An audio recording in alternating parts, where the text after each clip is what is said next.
Look at the road to get the after I click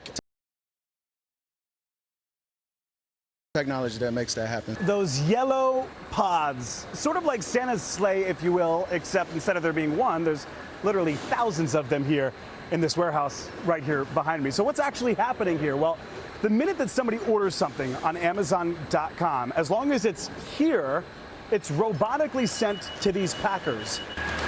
They grab it from the shelves, and it's supposed to be in a truck out for delivery within just 11 minutes. These are the things that you get it and it's there in hours. And the team here, 500 people strong, making it look easy. All right, got some game for somebody. It truly is a 24/7, 365 facility. Just take it from Pam here, who clocked in today at 1:45 in the morning. When everybody's sleeping, we're working non-stop. A countdown to the holidays, and a big thank you to the ones behind the scenes. And that's service with a smile. Who keep it all going. Joseph Olmo, News 4. Right now at 6, thieves break into and vandalize dozens of cars in Thousand Oaks. The technology that allowed them to drive off with one of them, and it was the same thing that helped police track that car down.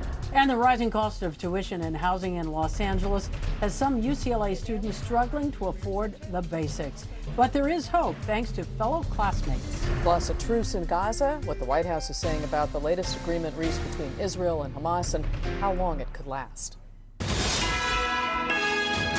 This is NBC4 News at 6. And we begin at 6 with those new developments in the Middle East, an extension of the truce between Israel and Hamas. Thanks for joining us. I'm Carolyn Johnson. And I'm Colleen Williams. That means more hostages will be released each day. Our Conan Nolan live in the News Operations Center now with the very latest developments on all of this. Conan? That's right. The White House is saying that this truce for right now is helping deliver more food and medicine, water, fuel into the Gaza Strip badly needed.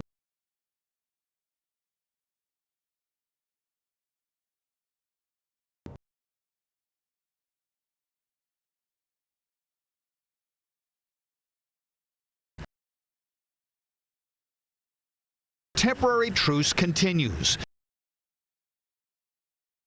today, but the temporary truce continues after more Hamas-held hostages, most of them minors, to date were released back to Israel. NBC's Aaron McLaughlin says many of them are Israeli dual citizens. Including 3 French citizens, 2 German citizens, and 6 Argentinian citizens. And then we're also hearing that they're all from one kibbutz, the kibbutz near Oz, hard hit when Hamas militants stormed the kibbutz on October 7th. Today's release, negotiated by Qatar, Egypt, and the United States, brings to 50 the number of Israelis freed under the truce, along with 19 hostages of other nationalities. In exchange, Israel has released 117 Palestinians from their prisons. We would, of course, hope to see the pause extended further, and that will depend upon Hamas continuing to release hostages. We're all walking around with this brick on our chest for so long. Galia Mizrahi lives in Studio City and is an employee of NBC Universal. Her cousins, aged 9, 11, and 17, and their mother were among the hostages released yesterday.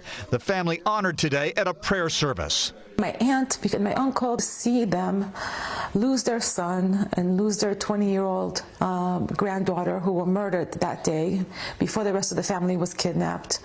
And to go through all that, it's such a relief for them to see them smiling and to see them reunited. It's really overwhelming. Also freed over the weekend, the first American, 4-year-old Abigail Idan, who witnessed the murder of both her parents. President Biden promising to keep pressing for the estimated 8 or 9 remaining American hostages while pushing for still more humanitarian aid into Gaza. And while there is joy for those now reunited with their loved ones, an estimated 175 hostages still remain. We're going to focus on rehabilitating our family members' lives, but we're also going to continue supporting those who are waiting for theirs to come back home.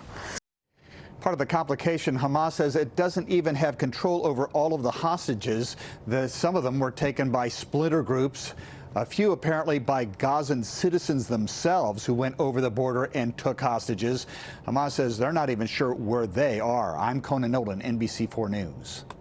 Well, new at 6, the parents of the LA County Sheriff's deputy murdered